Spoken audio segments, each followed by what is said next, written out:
they don't throw things, so that's good. Very impressed with your music. Very. Thank you for sharing.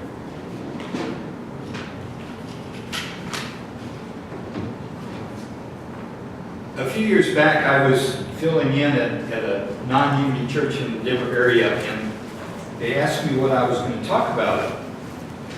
And I said, I'm going to talk about practical Christianity. You know, not only memorizing the Bible, but actually using it in my life. And they looked at me like, what planet are you from? And I was really astounded by that, because I just figured we have this wonderful book called the Bible that we read from and preach from, and if we can't take those principles in the Bible and use them in our lives, what good are they? I mean, I've been very impressed with people that have come into my life who have memorized chapters and chapters of the Bible, and it's very encouraging to hear somebody that, no, I can't do that.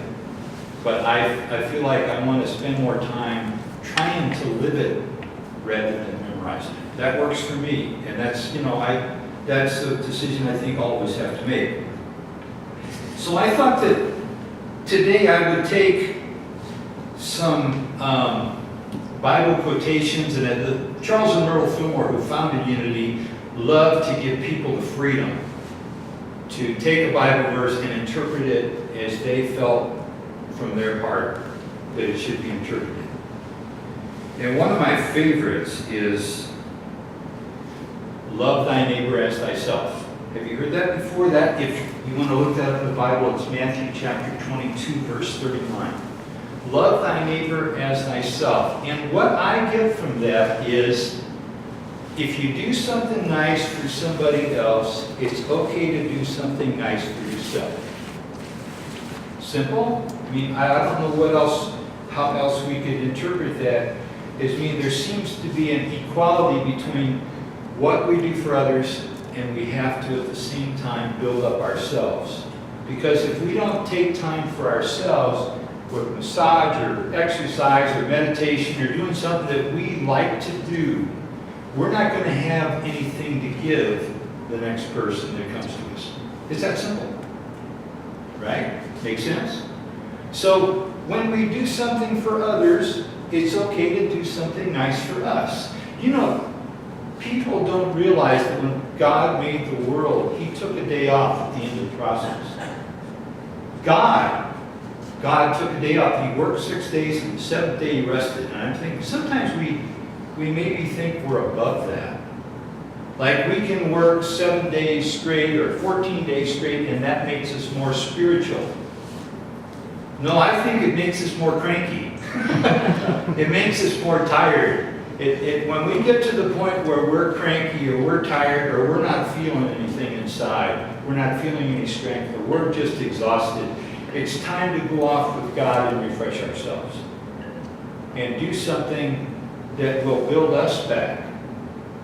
I remember a time when early days of ministry, and I had a day in Colorado where the whole day was filled with appointments.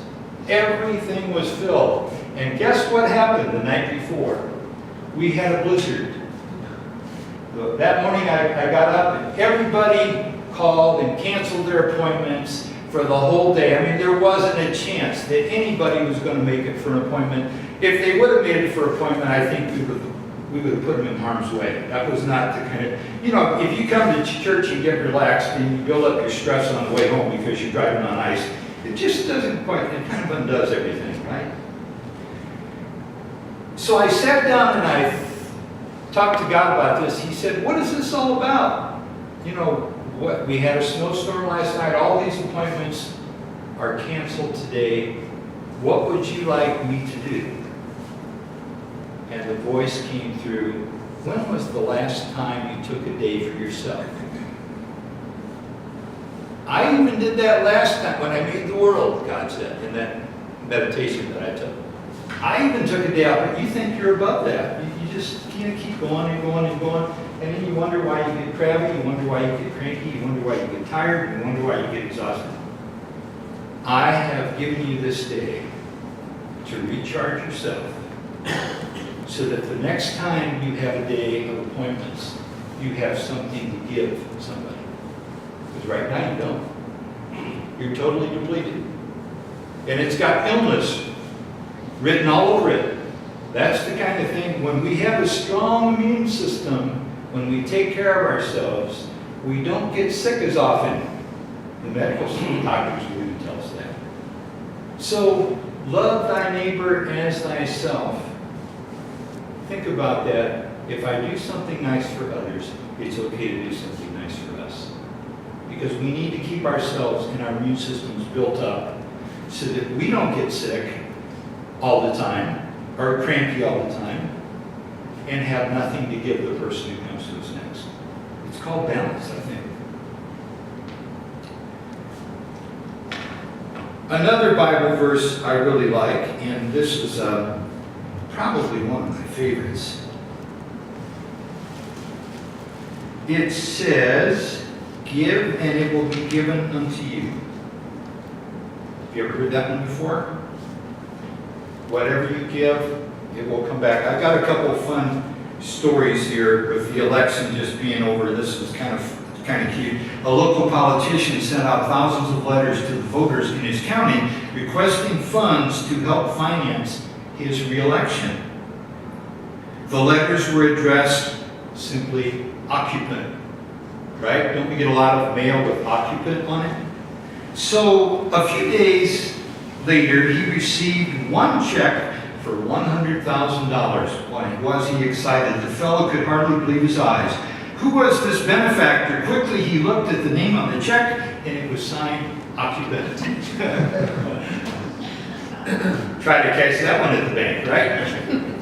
But again, that same, the way we treat others, the way we get treated sometimes. In Brazil, several Indians who had been refused an audience with the president because they were not wearing ties, suits and ties, told the press they would insist that when any government official visited them in the Indian village, they had to wear a feathered headdress and body paint. You know what I'm saying? They were being kind of picked on because they weren't wearing suits and ties when they went to visit the president, so they decided, okay, when the president comes and visits us, he's got to wear what we wear. Body paint, and definitely not suits. There was a funny one with Sunday school. The Sunday school teacher walked into the class one day, and the kids were fighting back and forth. You know how kids do. And teacher kind of got, and they finally saw that the teacher had snuck in to the back of the class. And the kid was startled, and he yelled out, he says, "Well, teacher, you teach us in Sunday school that we can do this, that we can fight and beat on each other. Do you remember the part that says, when you do one to others, they can do one to you?" I like that. I mean, a little misinterpretation. That's called personal interpretation of the Bible, but it certainly has its place with it. In this law that says, "Given and will be given unto you," I think the church, through the ages, has done us a disservice by putting hell down way after we die. That's a personal interpretation. You know, it's something that you go to after you die if you've been a bad person while you're here, right? Isn't that how many of us understood hell to be? In other words, the worser you were, the more unchristian you were while you were here, worse you're going to go. The more you're going to go to that place after you die, that place called hell. And I'm thinking, does that really do much good? I think that if I knew the consequences of something that I did right now, and I felt those consequences immediately, and I felt either bad, I mean, don't we do things at times and feel good or bad about that? You know, it just fills us. It doesn't take long for us to decide if that has been a good thing or a bad thing that we've done. You know what I'm saying? I like that better than this thing down the line after I die that's going to happen. I think if I felt the consequences right now, which I feel like I do as I become more aware of what's going on around me, then I would decide I don't want to do that again, or I want to do it again. I would know very quickly. I wouldn't have to wait until long after I died to go to hell and suffer there for a while and finally wake up. I could realize it right now. There was a lady that I read about.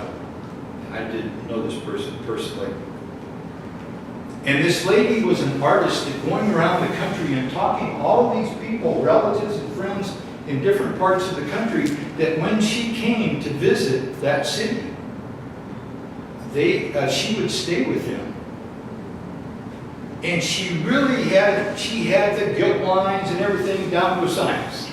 You know what I'm saying? She could talk them in, they would bend over backwards to let her stay with them free of charge whenever she visited another city. She was really an expert at it.